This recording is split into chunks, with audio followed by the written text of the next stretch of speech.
de reversão e fluxos de agressão.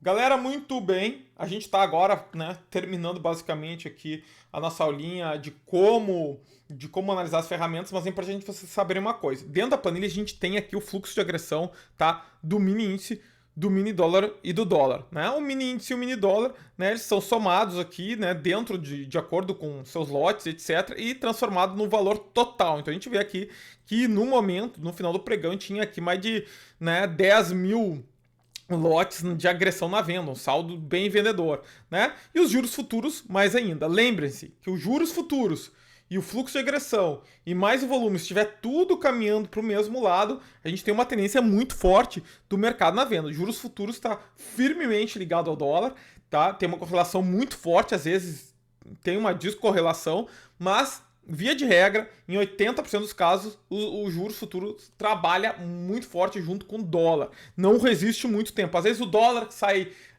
para um lado antes, às vezes sai os juros, mas eles tendem a se acompanhar e se equalizar ao longo do dia por meio de arbitragem e etc. Fiquem de olho, então, nos juros. Eu coloco aqui os juros que são os contratos mais líquidos, tá, pessoal? 24, 25, 27, que tem mais lotes negociados, né? Não adianta, não precisa também ficar botando todos os juros. A gente tem um indicador gratuito que se chama curva de juros, está dentro da loja do Profit. Vocês podem baixar e acompanhar todos os juros, daí a curva inteira de juros em tempo real. É muito bom. E isso ajuda também a determinar que é vendedor, tá? Por quê? A gente está vendo aqui um fluxo de venda. Fluxo de venda, aqui tendência vendedor, estrangeiro vendendo. O Banco Nacional não está se posicionando muito. Poxa, só vou pensar em vender, né? Não vou ficar pensando em comprar para quê? Porque sou louco? Não dá, tá? Então, a gente tem que pensar em vender. E aí, com base nisso, às vezes o pessoal sabe assim, mas eu não sei onde vender, né? Como é que eu vou vender aonde? Né? E por quê? Porque às vezes não tem conhecimento, etc. A planilha ela vai te dar esses pontos, tá?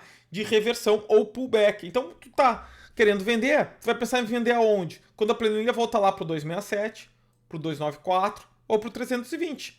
Tá? Agora, se tu é um operador contra a tendência, tu vai pensar no 200, pensar em comprar no 214, no 188, no 161,50. Então é interessante a gente notar, né, que inclusive, né, o fechamento do mercado foi no 5,229,50. Vocês podem ver que o fechamento, a mínima foi no 5,158, aonde estava o ponto de reversão do mercado, 161,50.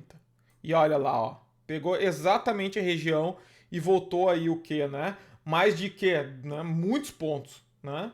Muitos pontos, tá? Então, a gente tem que ficar de olho também nisso aqui, porque esses pontos de reversão são muito importantes. Isso pode ser pontos de reversão ou pullback, tá? Então pode ser que chegue lá, então tu não vai pensar em vender em cima de um ponto desse. Tu espera voltar lá em cima, né? Se estiver muito próximo desse ponto, 190, 190 e poucos, tu não vai pensar em vender em cima dele. Tu vai esperar o preço subir um pouco mais para vender numa região melhor a favor da tendência. Se você for um operador, né, obviamente, a favor da tendência. Se for contra a tendência, dá para operar esses pontos aqui, tá bom? Então, fiquem de olho. Isso aqui são todos esses pontos são importantes para vocês anotarem durante o pregão. A planilha vai estar dando e modificando esses pontos ao longo do pregão, mas basicamente vocês têm aqui um estudo de matemático com cálculos, né, realizado por tesourarias de pontos de compra, pontos de venda, né, onde o preço teoricamente é mais barato, onde é mais caro